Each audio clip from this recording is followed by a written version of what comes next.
Shazam?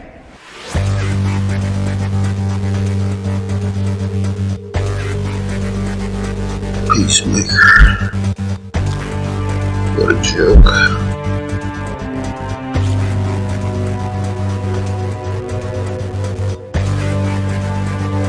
I'm nobody. I came because I had no choice. I came to save my home and the people that I love.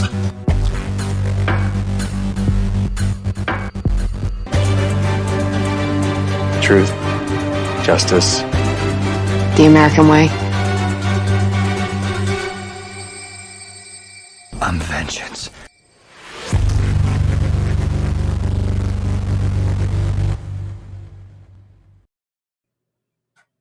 All right, and we are now going to be talking about Blue Beetle. If you want to hear our episode on my Arrowverse update, you can listen to our previous episode that's on your feed. But we wanted to separate those because people may not be all the way caught up on season whatever I'm on of all those shows. So wanted to make sure that there's not any big spoilers. But yeah, so let's, I guess, dive into this trailer. What I'm going to do here is I'm going to share it on the screen, and then we can like watch it once here, and then kind of just share our thoughts on it afterward. But the people watching will see it. The people listening will hear the trailer. Oops. Excuse me, Mr. Reyes? You finished scraping the gum off that lounger or what? Everything right now feels so out of reach. You always land on your feet, bro. You're Jaime. They don't get out much. I just want to rock. Guard the habits in your life, but do not open it. You went in to get us jobs, and all you brought back was a hamburger? Okay, I don't think it's a burger. You haven't looked? What the hell is that? How did you get it to do that? I think he likes me.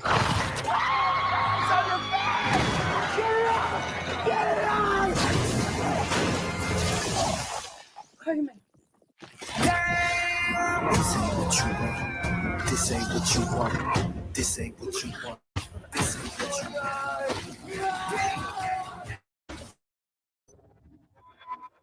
What the? Host acquired. Who said that? Okay, it's gonna be okay.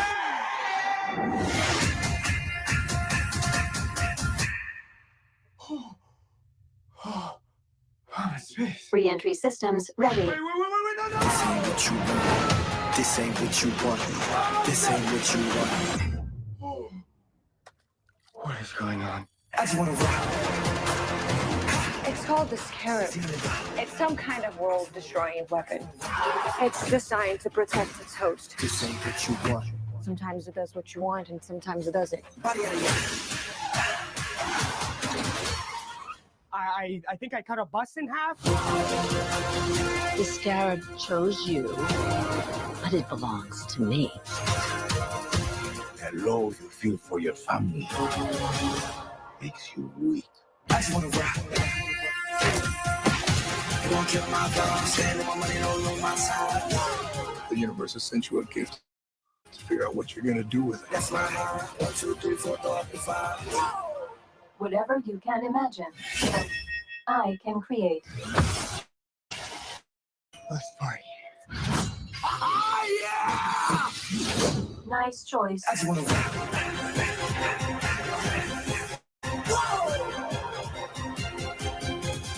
Whoa. It's like Batman stuff. Batman's a fascist. I just want to rock. August 18th, only in theaters. Originally was supposed to be an HBO Max original. So I'm not sure if they made any updates to it after that fact. I think it was while they were filming. So it looks great. If this was going to be HBO Max original movie, this was going to be a very high quality. I think you're seeing why it's not going to be an HBO Max thing. Other than David Zaslav doesn't value that. it's too expensive to be an HBO Max product. It just is. Yep. It was Um, never going to recoup costs like that. No. yeah, and I will tell you that trailer got me excited because I think it did what you needed it to. I don't think many people know who Blue Beetle is, and that trailer pretty much tells you everything you need to know without ruining anything. I thought it was fun. It was like, oh, I want more of this. And Blue Beetle is kind of one of those characters that it's a blank slate. You can do whatever you want with it. And Jaime Reyes, that actor has some charisma. It's pretty obvious. I'm excited about it. Other than keep Batman's name out of your mouth, full. Other than that, I loved it. I'm very into the trailer. And I love the dynamic of what we're seeing and the colors already better marketed than Shazam Fury of the Gods was, because I think the logo is so cool. The font is perfect, and I'm seeing discussion about it in a way that I never saw about Shazam: Fury of the Gods. Yeah, I did see some people complaining about the CGI, but I think this looks really good. Like the space scene looks really cool. The when he's up in space, um, the thing getting, the scarab attaching himself looks great. Um, the scene where he makes like the sword, I mean, like none of that looks like bad CGI. I really like the scene with the bus when he's cut in half and I was just kind of looking at everyone as they're all going by him. Um, I just wonder how well this movie will do in theaters, you know, without the name recognition is one thing. But a lot of times, as this is like an origin type film, those have been kind of ones that people have been sort of over at times. So I do wonder how it'll do. But you Hopefully, it does couldn't do well. Blue Beetle without an origin. See, you No, can no, you do can't. Batman without an origin because we've seen it 1,000 times. Blue Beetle needs an origin, especially because there's multiple versions of Blue Beetle, and you went with the Jamie Reyes one, and you've gotta show what that's all about. You got to show the family. You got to show that character's world, and without it, I think you wouldn't have anything established because it's not in a world that's established in the first place. I think it's the first true DCU movie. I think James Gunn said it is part of the DCU. Um, and that, to me, that speaks to quality because James Gunn could say, "Oh, we're not doing it this way." He has that power, and he's like, "No, I like this." I think I think James Gunn realizes he needs a little diversity in his projects, and this checks off a box for him. And if it's a fun movie, that's a plus. Yeah, so overall, I'm excited for it. Look, it. I think no matter how much it makes, will probably be good for them because they were originally not going to make like anything off of this. They were originally just going to throw Right. it on HBO Max and hope And that no one that was was going the to subscriber subscribe. driver. No one was going to subscribe. I Just got for to that. see Blue Beetle. I got to see Yeah. Blue Beetle. Have you seen this trailer? I got to see Blue. That was not going to happen. But you can get butts in the seat to the tune of, I would say you can have an opening weekend of $50 million. That should be the goal. Anything other than that, I think, is a little dreaming. But $50 million opening weekend, um, and something that is a building block for the franchise, yeah, I think you can get that. If you come into Blue Beetle with reasonable goals, you will be happy, I believe. They showed the Ted Kord Blue Beetle suit too. Mm-hmm. So that'll be interesting if he shows up as. I think there's rumors of him being in it as either villain or just an older Blue Mm-hmm. Beetle, but it'll be interesting. I'm more familiar with Ted Kord than I am Jaime. Me as well. Me as So well. it'll be cool to read. I think the suit looks great. It So looks cool. It kind of looks Iron Man-y, which I like, a blue Iron Man-y. I think that might help it because Iron Man is popular for a reason. It looks cool. yeah, Aesthetically pleasing. It's enough Iron Man without making it look like, oh god, they're copying Iron Man. What the heck? right. Mm-hmm. All right, cool. So we're excited for that. But I guess we can go ahead and pivot over to Superman and Lois season 3. Best show on television. Well, Best show on television. Not even close. might still be the last season, I guess. I don't know. Oh, we'll see. We'll see. The ratings are, like I said, I mean, all of these CW shows ratings are not great. That's why they want to cut down to only like 2 of these So shows. I'm monitoring Lois's sickness very closely because if they kill Lois off, there's your sign. If they did that, I would be so Well, incredibly angry. they wrote it as not being a final season. So that's where we can Right. get into some problems, I guess. Right. But look, I'm fine if it does get canceled, as long as it's not like a cliffhanger, like that's not resolved at the end. I would be okay. I can fill in my mind that these adventures continue with the because I don't even know how you wrap up this show in the sense of Superman's always going to do his work. Superman's always And going now to you go got out there and fight. Superboy. You got And now you got Superboy, Superboy. man. Yeah. So they're always going to continue saving the day. So I don't need like a final thing that actually wraps everything up. I would just need not like a actual like bogus cliffhanger of tune in next year, if it gets canceled. Yeah, I would be angry if they leave me on a cliffhanger and then they don't return. It'll be interesting. I think there's a lot of things that the show has no control over. But the show is fantastic, and I'm convinced that if they get another season and they make it a 4-season show, it will be the best Superman project we have ever seen on screen. I believe that. And I do want to clarify something too, because I always see people spout this off of James Gunn said it's going to go for another 2 seasons. He didn't really say that. He said that when he asked about it, he said everyone likes that show. We can see it running another 2 seasons or so. But he said a year or 2, I believe. Yeah, it's not up to him. It's going to be up to Nexstar, who owns CW. So, and James Gunn has a habit of being very vague on purpose. Yes, yeah. He has a habit of giving him some wiggle room. I don't think he even knows, honestly. This is going to be Nexstar that makes the decision. If HBO wants to save it and put it on there for a final season, they can. But the way that Zaslav is operating, I'm not sure they would. So that's the Tyler Hecklin had comments that made me think, "Oh God, it's done." And I didn't pull them up, so I can't remember. But he's like, I was very honored to play this character, and I just want the character to go on to big and things. Like I was like, oh God, it's done. So I'm hoping it's not done. But let's just enjoy the show while we have it, because I think with the Donner films, with Man of Steel, with Lois and Clark, with Terry Hatcher and Dean Cain, I think when you put it against all of everything, this is the best they've done Superman on screen. And season 3's consistency is showing me that it really can be the best Superman project, because season 2 had me a little worried at times, but season 3 is back to season 1 of just every episode you're just like, damn, that was nearly flawless.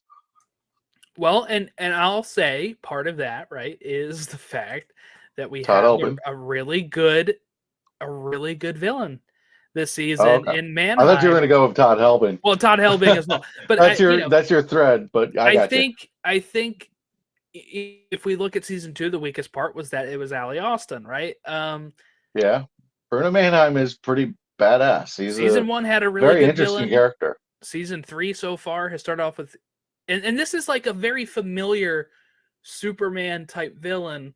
What I mean is, like, obviously he's in Superman comics, but I mean kind of being ahead of a gang and putting on this facade as being, I'm helping the people in my community, kind of the way Lex does.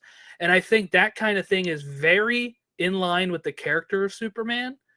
Like that scene in episode 2, when he just, was it 2 or 3, where he just shows up to Mannheim's apartment? Yeah, it was episode 2. He just flies above his balcony. Really and cool. He goes in. And you know what? And Bruno Mannheim's like, I'm the hero in these parts. It kind of reminded me of Wilson Fisk and Daredevil. Yes. Yeah. And I really like this bad guy, but I think Superman's always going to be vulnerable to a bad guy like this, because he's not going to just put you in the ground. He's not going to just say, okay, this is over, goodbye.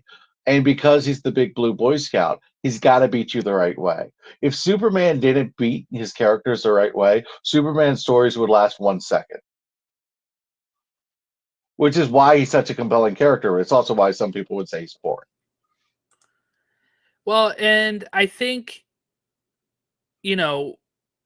one thing that helps is like, when you talk about the Flash or when you talk about Superman, you think, how can you make it interesting when the character can easily defeat anyone, right? Like the Yep. Flash is so fast that the reason he has villains that are speedsters is because, sometimes if he was just going to take on somebody else, he can easily defeat them. But you have to come up with ways for like Captain Cold to be able to have a good, even when you're writing a comic of Flash, you have to come up with ways that these characters will not easily be defeated by just running.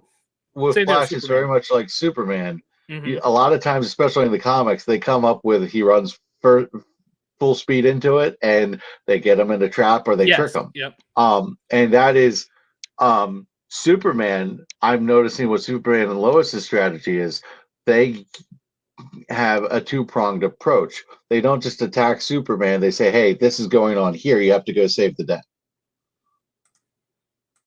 What they did with John Henry Irons in this episode too. Yeah, John Henry Irons had a really good episode in episode 4. I do want to shout out too. Episode 1, by the way, was directed by Tom Cavanaugh. The Reverse Flash is a mighty good director because he's directed a few Superman and Lois episodes. Yeah, this was HR. Last year's finale, he was HR when he got to tell his soap stories for finally. Yes. Well, you're going to see so many different versions of Tom Cavanaugh. Every year you get a different version of Cavanaugh. That's great. And there's actually an episode. I don't think you've got into the Council of Wells yet, have you? No, I have not. Yeah, like the there's a Council of Wells. There's an episode where there's like, and it's a reoccurring thing. There's an episode where there's like 10 Wells together. Oh, that's awesome. So fun. Back on track. But yeah, Tom Cavanaugh did a good job directing. I think Tom Cavanaugh is one of the coolest people on planet Earth. Super chill dude, and I think everybody loves working with him. So I think you'll see him just continue to do things in this realm.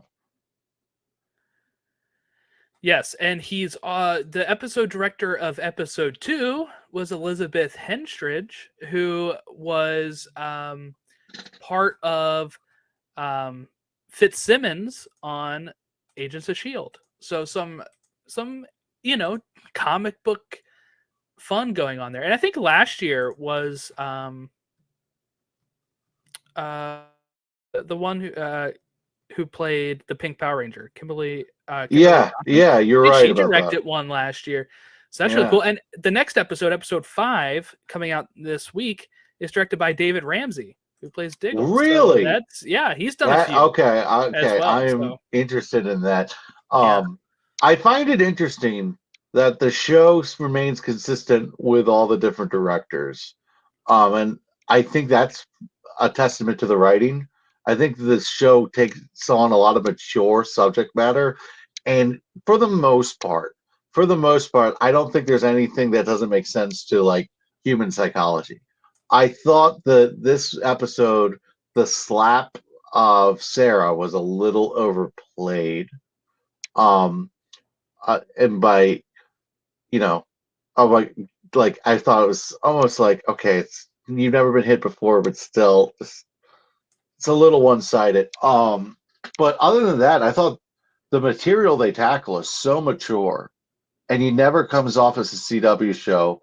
It really feels like an HBO drama, and that is incredible writing. Yeah, and it's shot very cinematography. Like the cinematography on it is very like cinematic. The way it looks is great. So I've this season has started off really, really strong. 4 episodes here, with Lois diagnosed with cancer. Breast cancer? What are your thoughts here on where they're going to go with this? I've already seen theories of maybe Clark's blood is what will save her. The blood that Mannheim has. That's an interesting. That's an interesting thing. I actually was thinking when they showed Clark's blood that it might be going in a Connor Kent direction. That was something that I was thinking they might go in. But Lois's diagnosis really hit hard. Episode 2 was incredibly heavy because you had her talking John Henry Irons' Sister of This Earth off the ledge. And Superman hears her admit that she has breast cancer and it's aggressive. And that was a heavy episode. I don't want to say I didn't enjoy it because it was a fantastic episode, but it was a heart puncher. And Lois is being really strong and stubborn, and she's being very Lois about it. So I think it's cool that she's remaining herself through the fight of this cancer. But I also think this last episode, you started to see reality creeping in of the cancer for her. She falls down in front of her kids. The people around her were trying to treat her like she was fragile. She couldn't stand it. I thought a lot of it was really cool, but the best part is when Superman Clark is like, "Yeah, I was wrong to do that." He admitted that he was wrong to do that to the kids. I thought that was great support. It was adjusted support. You went in with good intentions. You were wrong, so you adjusted how you treated her. I thought that was very adult. The writing of the show is fantastic.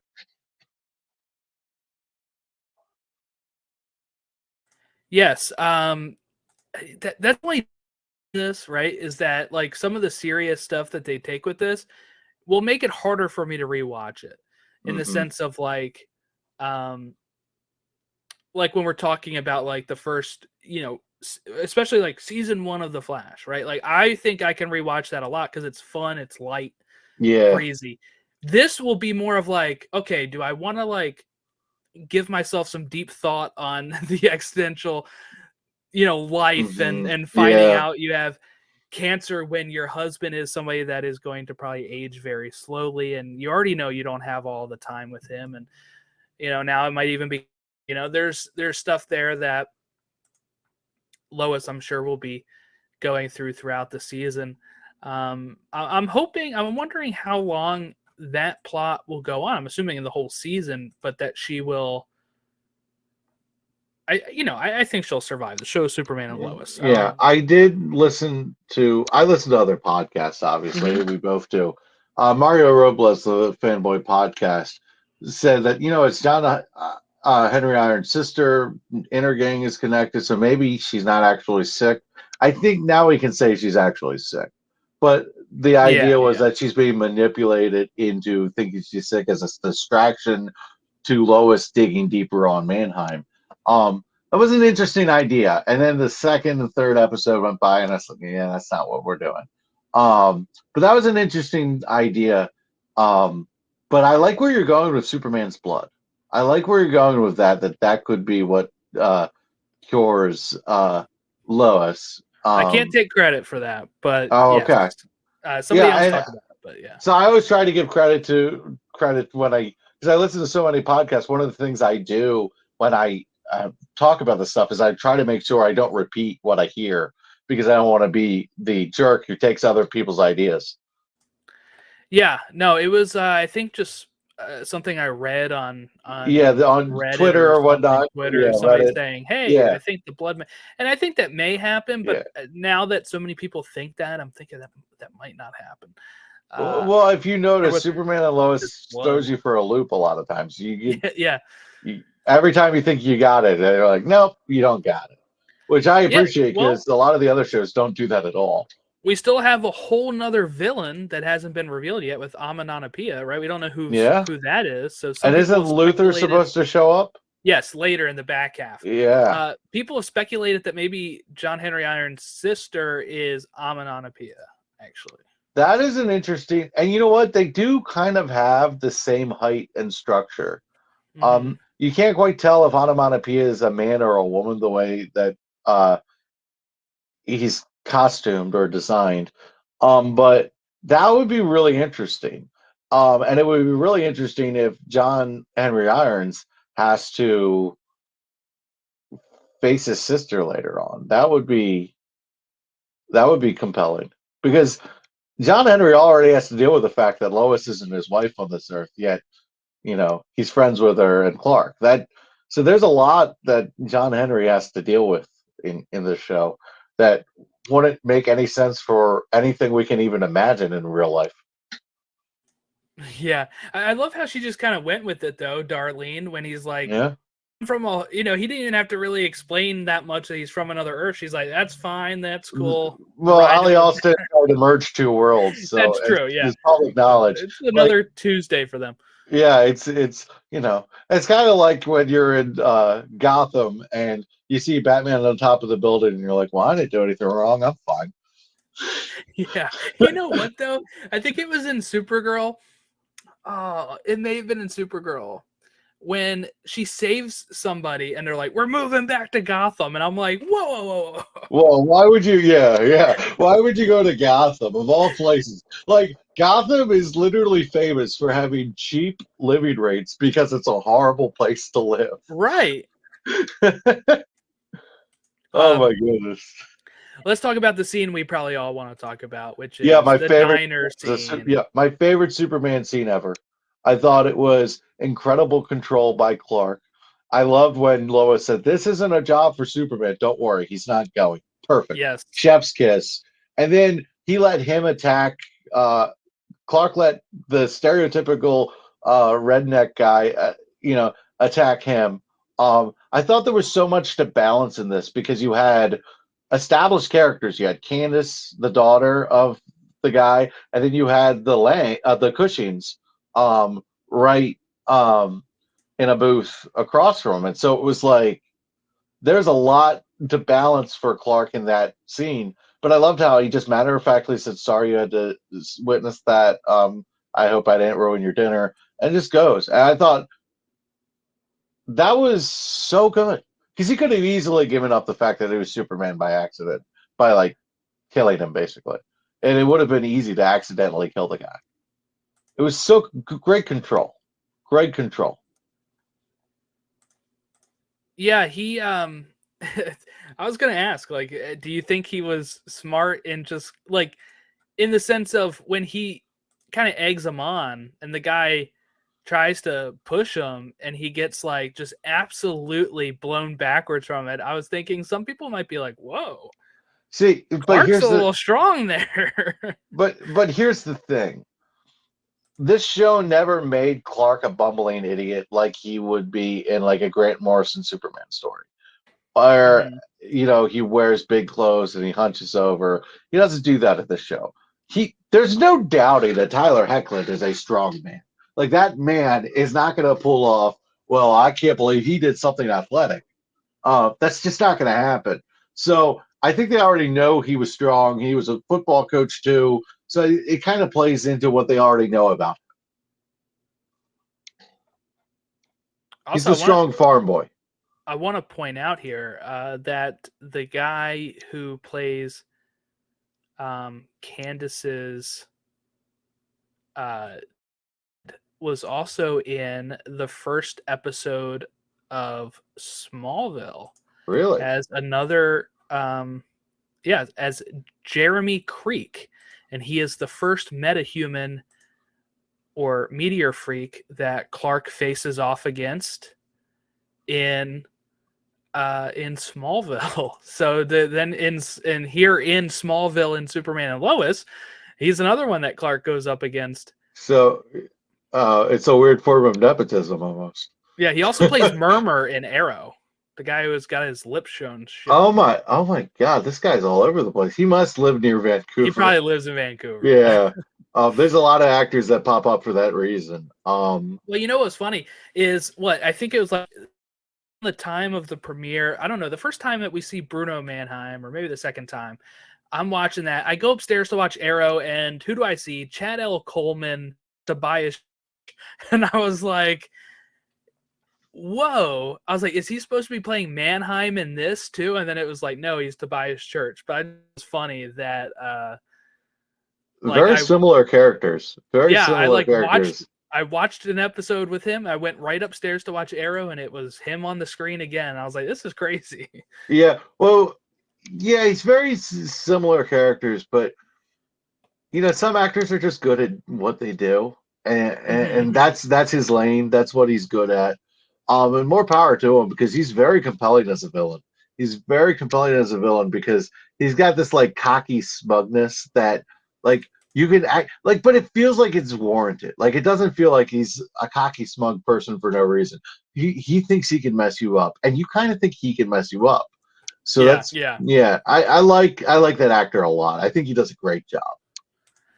Also, back to the diner scene. I do Oh, think it's that my this favorite scene. was really a good scene. I kept seeing people talk about on Twitter a diner scene, and I figured at some point it was going to be him, fighting, Candace's dad, and just the way he even I like when he forces Candace's dad out, and then he even apologizes to the people for ruining their evening. Just very Clark Kent. Very class act. Yeah. Clark Kent, small town values kind of a guy. But I think it was how any man would have reacted in that situation, whether or not they had superpowers.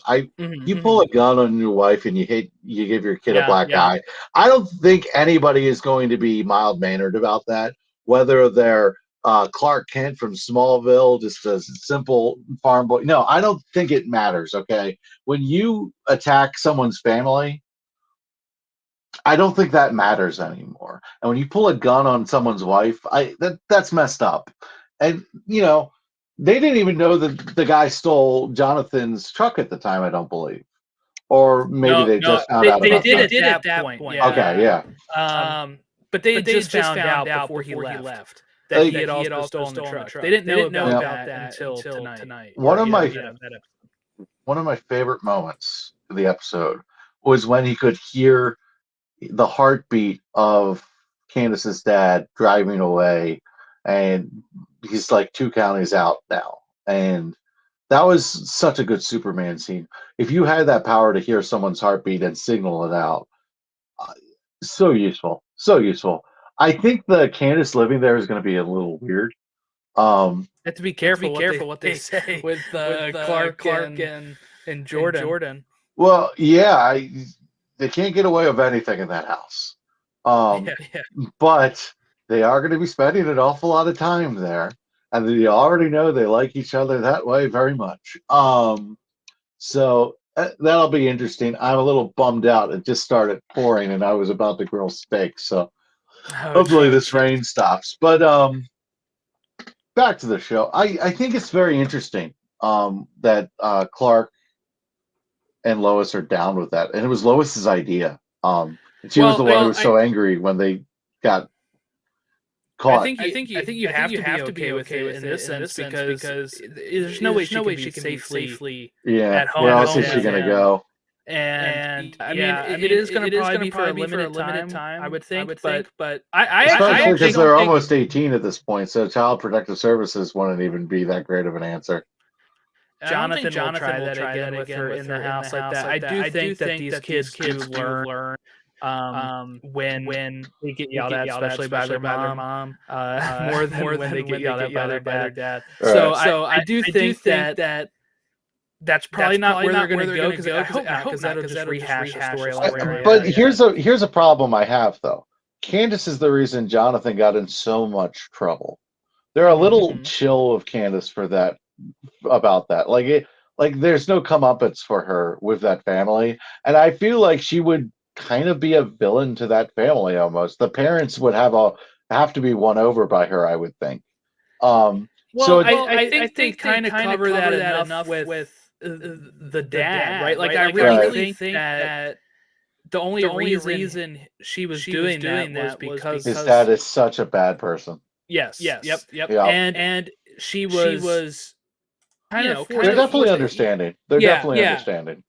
Well, they gotta be Superman and Lois. Right. I feel like they're gonna be more open to that than other people would be. Now, obviously, they were pissed originally, right?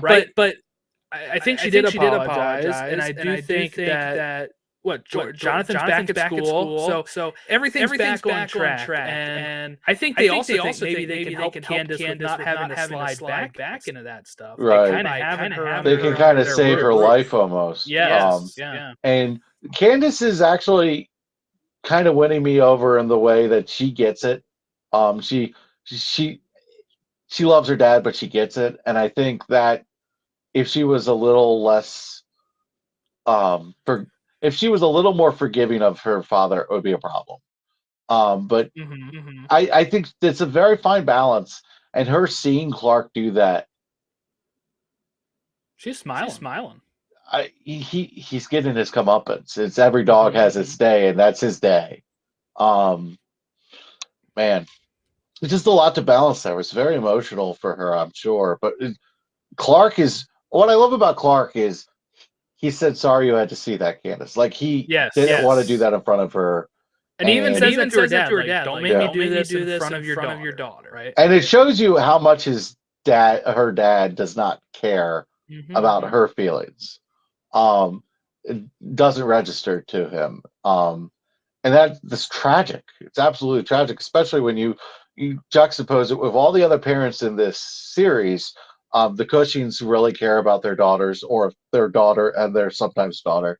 And the and Where's Sophie? She's upstairs. Don't worry about it. Yeah, she's upstairs. And then Lois and Clark are so caring as parents to Jonathan and Jordan. Yeah, it's. I do want to bring up one other thing. I loved the Jordan needs a haircut bit, and when he got the goggles. Have you read American Alien? Superman American Alien? I don't think so. I don't know if that's the only place he did it. It was one of my favorite Superman books. But back when Superman moved to Metropolis, in that comic, he wore a black shirt with an S and football helmet and goggles, like an old leather football helmet, like back in the day. And when he gave Jordan the goggles, his grandfather gave him the goggles. I was like, "That's so cool! That's just so cool!" It was one of those nice little, "Hey, if you're a nerd, you're gonna like this." That's interesting. I think I have it on my list of stuff to read, but I don't think I read it. One of my favorite trade paperbacks is Superman. Superman's a character I need to read more because I read more Batman and Flash. But one of my favorite trades. It's so good. But I love what they're doing with Jordan. I saw some people on Twitter complaining about Jordan, and I was like, I freaking love this character. I see people complain too. Okay, so I'm on a Facebook group of Superman and Lois, and every day is a post complaining about Lois. How do you complain about Lana Lois? And Sarah, and now occasionally Jordan. At one I point, get Sarah a little bit. I keep seeing it, and at one point I commented on one of them. I was like, "Is this group just about complaining about Lana, Lois, and Sarah?" Okay. And I had a lot of people like my comment, but yeah, well, I don't get that. How do you complain about Lois? How do you complain about Lois? Okay. One of them said that Lois should either be recast, which is awful because Betsy Tulloch is like the best Lois. Then you have them being like, "Oh, he belongs with Lana." I watched Smallville, and he was always supposed to be with Lana, and I was like, "No, that's not what he was." First off, Clark and Lana have incredible chemistry in the show, but it's great because they're great friends. And so but Lois is so good. The actress is so compelling, and she's so strong with her lines that you really care about her as a character. Like, you really care about her. So if you're complaining about her, you're missing the entire show. There's so much Lois in Clark, which I think is so cool. There's so much Lois that you can see in Clark being Superman, and that is, to me, is so integral to the character, is why the show is doing so well. It feels like a Superman comic. I don't understand these people. And Lana, I really have a hard time complaining about her too, because other than the fact that sometimes I think they write her weird. Like season 2, it was like, "Oh, Lois, you got to go tell the mayor of Smallville about this. You got to let the people know." What's the mayor of Smallville going to do? Right. With Ali Olsen, stuff like that. Sometimes I think the scope of Lana is a little weird, but like, we get it. You're the mayor. Great. You're the mayor of Smallville. You're not the president of the United States. Right. Sometimes I'm just like, There's like 300 scale it people down. here, Lana. Yeah, Relax. it's an important job. It's cool, but sometimes, but I really like her as a character. Yeah. And I'm really hoping her and John Henry become a thing because It seems like they work together. They work together. They're two awesome people who work together. It works. Yeah. You know what I want to do too? I want to real quickly talk about the Cushings because Okay. I constantly see people complain about it and saying who is looking forward to the next Cushing scene. I'll be honest. I am. All right. I love the family drama. I'm digging it. Now, of course, it's a slap, right? It wasn't, people have been slapped. I think the fact that it's been slapped in the face is a really bad thing. So I do side with, Kyle and Sarah here. But what Sarah said, she shouldn't have said. I was a guy who was never hit by my parents. My parents never really did that. That wasn't their thing. And there was, sometimes I probably should have been. They never did that. I get why it would be a big thing, but they dragged it out about 5 minutes more than they needed to, if that makes sense. They dragged that story out just a bit too much. I'm a little apologetic. They dragged it out so they could put him in the diner at the same time Clark is. That's the only reason. Yeah, that actually is the only reason. I think I'm a little apologetic of Lana's character just because the actress is gorgeous, and it's like I lose all critical thought sometimes. I'm Team Kyle, by the way. I love Kyle. Oh, Kyle's won me over actually because he's a flawed person, but he cares about his daughter, and I have a dad who, my family situation is a little weird because my parents got divorced. And, he married the woman he cheated on. Yeah, I probably shouldn't say that on a podcast, but it's not exactly a secret. But yeah, so I kind of relate to Kyle in a way of, he's messed up, but he's not a bad person. And I think that's something that's very much part of the real world. I like the Cushings for the most part. I did not like Sarah in season 1 because I thought she was putting Jordan in the friend zone and being kind of a jerk to him. I thought he was teasing Jordan. Ever since then, she's really grown on me as a character. I think the season 3, episode 1 was a great Sarah moment where she's like, I'm not going to get you a beer. And then she throws it on the guy's face. I thought that was a pretty cool moment. And I think Sarah having Natalie as a friend gives that character a little bit more balance. So I don't have a problem with any of the Cushing stuff right now.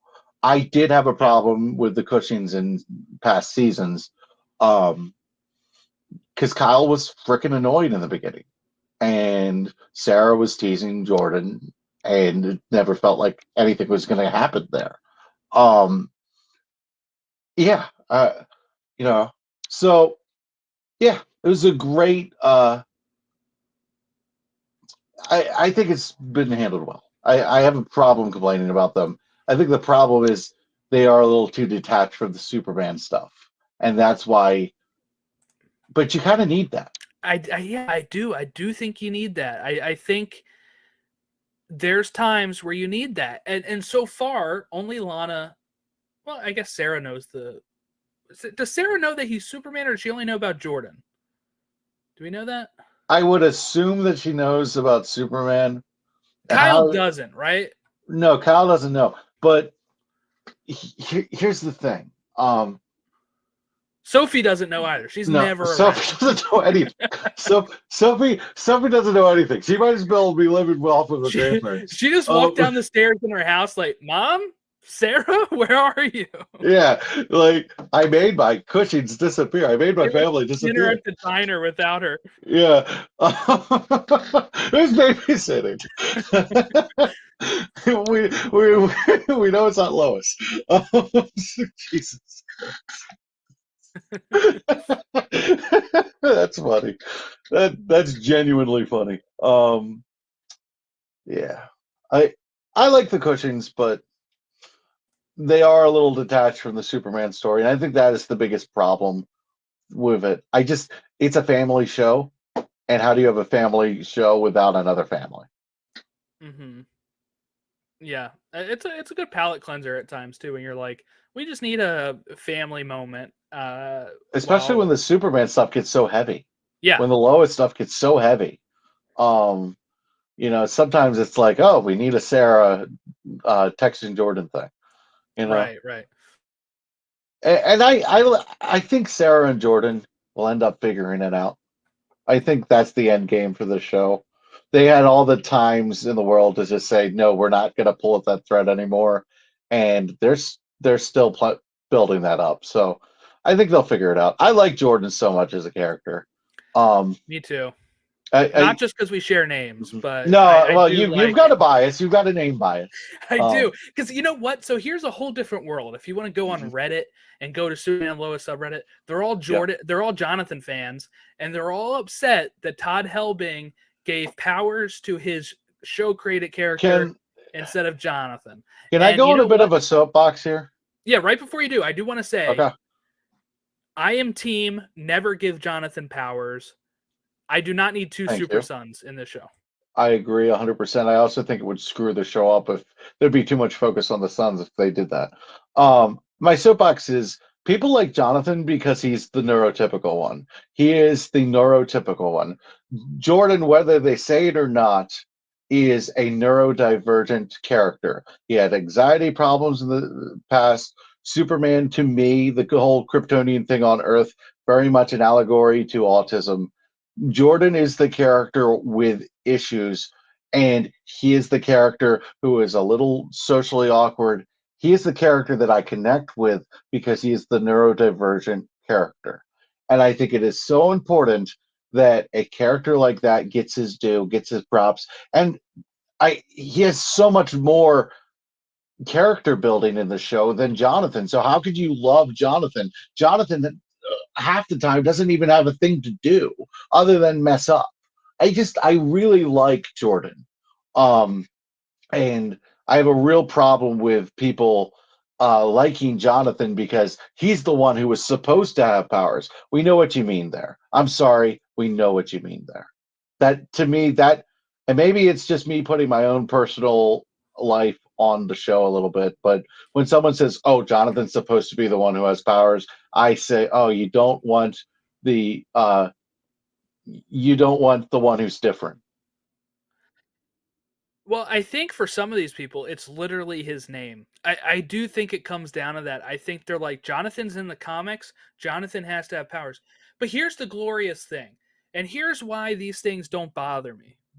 All of these exist in different universes. I don't need to see in a comic book Jonathan have powers and then turn on TV and see Jonathan have powers. I can read the comic for that. I'm liking having that they have two kids. I like that Jordan is the one. It was a good fake out. You know, the opening scenes are Jonathan breaking the tire swing with a football, right? And people thinking he's the one that's going to have powers because his name in the comics and all that. And they threw a curveball, and I like that. And I don't need two super sons. You just do a lot of the same stories at that point. Oh, now we have to show how Jonathan acts when he gets heat vision. And you're like, no, we already covered that with Jordan. We don't need to see it again. And it's just, for me, people crap on a whole bunch of stuff. I actually liked the show Gotham, right? Now, was it exactly a Batman show? No, but here's the thing. Batman comics are there. You can go read them. They're not hurt by the show. Well, I think that's a very good point. You can always go back and read a comic. Yeah, There's different channels for everything you like. And if you like something just like that, don't hate on something else for not being that. exactly. Right? Like there is at some point going to be another spin on a character at some point, and people are going to compare it to a previous spin on a character. And I don't need that because I have that version. Like some people wanted this to be Smallville Part 2. I'm like, I already have 10 seasons of that. I don't need You can go watch more. Tom Welling anytime you want, guys. Exactly. There is some and people you wanted this to should. be like, I saw some people complain too much on the Superman family dynamic. I'm like, that's what this show is. If you don't want that, go This watch. show isn't for you. Go watch Christopher Reeve. You know, like, you Yeah. can do. There's so much out there for these characters, whether Yeah. it's movies, books, comics, Superman cartoon the movies, animated series. Go for animated films, animated movies, animated shows. Justice League Unlimited. There's so many Exactly. Superman avenues. But another thing is these people who complain about Jonathan because of the name are also kind of hypocrites because the show is giving them everything, all these little beautiful nuggets from the comics. They had a whole episode in season 1 that was basically just ripped from comics, Superman and Lois's life. That was the best. That's still the best episode of the and- series, by the way. I agree with you. I 100% agree with you. Wonderful. But my whole point is, how much fan service have they given you? And I think all these shows have. I mean, we were just talking about the Flash season 3, and it was all about what happened on Infantino Street, Right. Carmine Infantino. A nice pool there. I mean, all these shows do this. So I don't understand why fans can't let things be different when they're getting enough fan service. It would be one thing if the show never gave you any fan service and it was the Superman show that was determined to be different and not give you anything of Superman, but it's giving you all the Superman you can ask for, and it's enjoying every bit of the character's mythos.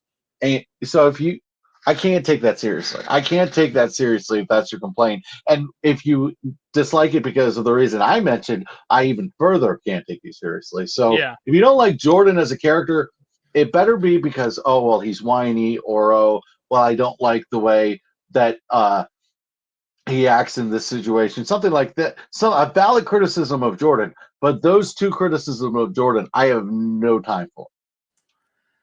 Yeah. I mean, there's just, you know, I keep thinking about that at times when, you know, we look at Batman, right? If we want to see Batman mostly dressed up as Batman solving crimes, we have the Batman. It's perfect.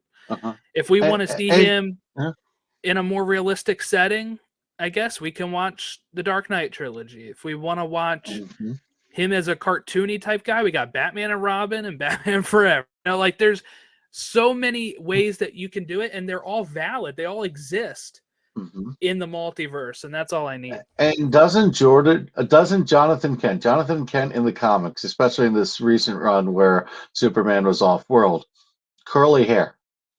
Just saying. It's not like it's like Jordan doesn't unlook the part. Sometimes he looks a little Frodo-like. Yeah, that's but I love Jordan as a character. I'm very invested in Jordan. I'm very invested in Clark and Lois. I'm very invested in pretty much any main character, John Henry Irons, Lana, any of the main characters. This show has me caring about them as people, as people with emotions, and we understand what's at stake for them. And that's good writing. So, like, if you're going to complain about the show, just complain about the show in a way that actually makes sense to complain about the show. There are things you can complain about. I thought the slap was a little overplayed, but I'm not going to say, oh, this show is horrible, because, you know, at that point, you're just an angry man yelling at a cloud. The show isn't giving you anything to hate. It really isn't. Especially when there's a ton of CW shows that give you stuff to hate. Right. All right. I guess we'll start wrapping it up. Yeah. We could go on forever about this, I think, because this show is so good. It's so fantastic. So what we'll do is we'll probably do, I think I said, every 4 episodes. 4 episodes. That'll give us like 3 to 4-ish episodes of this. We'll probably have to have a separate one just for the finale, because that's fine. I think there's 13, and there'll probably be a lot to talk about for a finale anyway. So that's how we'll be doing that. I don't know what we'll be talking about next, I guess we'll find a topic before then. What I was thinking, and I was going to kind of do this off screen, but what I was thinking is we could actually pick a comic book that we've both read or we could read, and then just talk about that. We have shared interests, so that shouldn't be too horrible of a project for either of us. And we could do one of those every now and then. Yeah. But the news is going to slow down at some point. It's been a fun time with James Gunn taking over DC. Well, it might speed up a little bit because he's going to be doing press tour for Guardians. So if he's going to be I'm sure he'll try to keep it on Guardians because I'm sure Marvel will want him promoting that and not his upcoming films. But I'm sure we'll get maybe little nuggets throughout his press tour. Yeah, I'm super excited about Guardians. So I know that's Marvel. So, but I feel like we can say, hey, we like both of them. It's okay. On the Elseworlds podcast. Yeah. I have 2 podcasts about them. So yes, I do like both of them. So that's what we'll be. We'll figure something out. We'll have stuff to talk about. We can do reviews. We can do reviews of retrospective reviews of DC movies if you wanted to. Oh, true. Yeah, we can look back. Like we could like have an episode on BVS. You can't tell me we can't fill 3 hours talking about BVS. Not that we would do 3 hours, but yeah. We'll think of something for I guess like next week that we can put out there. But yeah, and the worst case scenario, we come back at you in 2 weeks. It's not the end of the world. I think we'll have something for next week. I think we'll have something for next week. But we're going to give you some fun stuff because we got 2 heads now to come together with good ideas. Yep, and 2 heads are better than 1 for sure. Yeah, and you know what? If 2 people go into a bad idea full speed, you get a half good idea. I've never heard that before. That's good. I just made it up on the spot, so I'd be really worried if you heard it before, because I don't think it's that profound, actually. yeah, but it's good. It's good. It's good one of those faux profound things. But if you want to give us a follow, if you're not following us on Twitter, Facebook, or Instagram, that's all at Elseworlds DC Fan. I also been putting some comic reviews up on our blog that we have. That link I can put in the show notes as well, but. Those I've been kind of behind on some of these comics, so I haven't been making as many reviews, but I'm trying to get back into it. One comic that I really like. One comic I really like that I've been reviewing, like that I go out of my way to review each time, is Jeff Johns' new Justice Society of America. It's really good. Okay. So I recommend that to anybody who's listening or watching right now. That's a good current run. You can catch us at Elseworlds DC Fan. I usually post, on the Instagram and on the Twitter. I usually post like what comics are coming out this week. I try to put like, sometimes, like I said, my status on the Arrowverse or just things I've liked, screenshots of stuff, all that good stuff. So that's what you'll find there. But thank you all for watching or listening. Have a great rest of your holiday. Catch you next time.